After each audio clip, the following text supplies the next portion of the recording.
К 2022 году все дороги, по которым проходят школьные маршруты, приведут в порядок. На ремонт уйдет весь бюджет Дорожного фонда республики. Об этом заявил глава республики Коми Владимир Уйба на встречу с главами поселений и депутатами Троицко-Печорского района. О том, какие еще вопросы задавали главе, расскажет Дарья Вологжанина. Встреча Владимира Уйба с активом Троицко-Печорска была эмоциональной. Самая сложная тема – образование. Все началось с возмущений о недостатке денег на капремонт учреждений. Закончилось отсутствием конструктора для роботостроения. Глава отметил, что в этом году республика выделила на капремонт школ 700 миллионов. В 2,5 раза больше, чем в прошлом. Я понимаю, что всегда все мало, но так нельзя. Черным цветом все плохо. А директора одной из школ Троицко-Печорска возмутило отсутствие в ее учреждении точки роста. Она увидела несправедливость в том, что точку отдали в новую школу в Якше.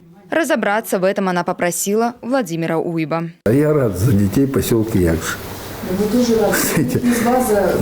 Понимаете, вы интересно, вы главе республики говорите, почему отдали в поселок Якша?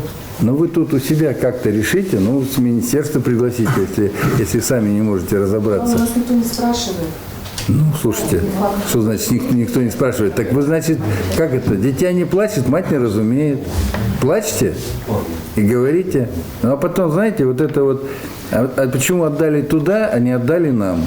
А я считаю, что сельским детям, они у нас и так недоласканы. И им надо, в первую очередь, почему сельский ребенок отличается от ребенка в Троицко-Печорске? Почему ему не надо давать точку роста? Не понимаю. Школьные маршруты – еще одна беда.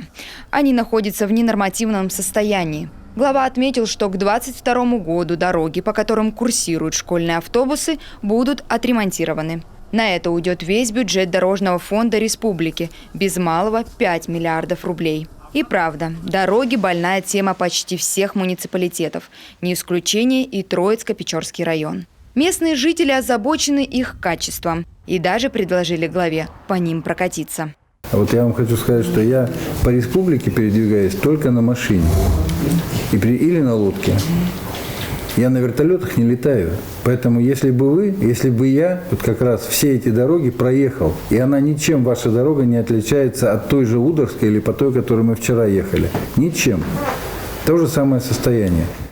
В августе прошлого года Владимир Уйба обратился к президенту России Владимиру Путину и сообщил о плохом состоянии дорог в регионе. В 234 населенных пунктах нет круглогодичного подъезда. На ремонт всех дорог в Коми нужно 97,5 миллиардов рублей. Спустя год республика получила первый транш – 583 миллиона. Эти деньги надо успеть освоить до конца года. Минтранс говорит, хорошо, поручение президента есть, обязаны выполнять. 97 миллиардов, вы сегодня осваиваете сколько в год? А они же знают сколько, они меня спрашивают. Я говорю, максимум 2 миллиарда. Он говорит, супер, на 50 лет по 2 миллиарда. Вперед. То есть мы вам не можем дать больше того, чем вы осваиваете. Как мы вам дадим 5 или 6 или 10, если вы 2 осваиваете всего?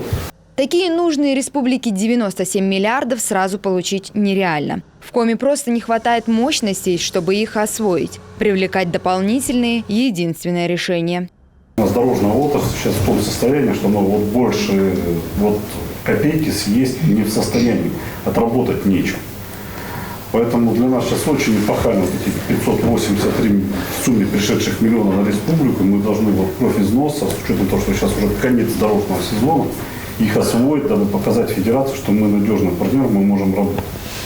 Они это увидят, и тогда следующий год 6 миллиардов дополнительно, с большей долей вероятности для нас сложится, и там 100% будут деньги на производство. 100%, да.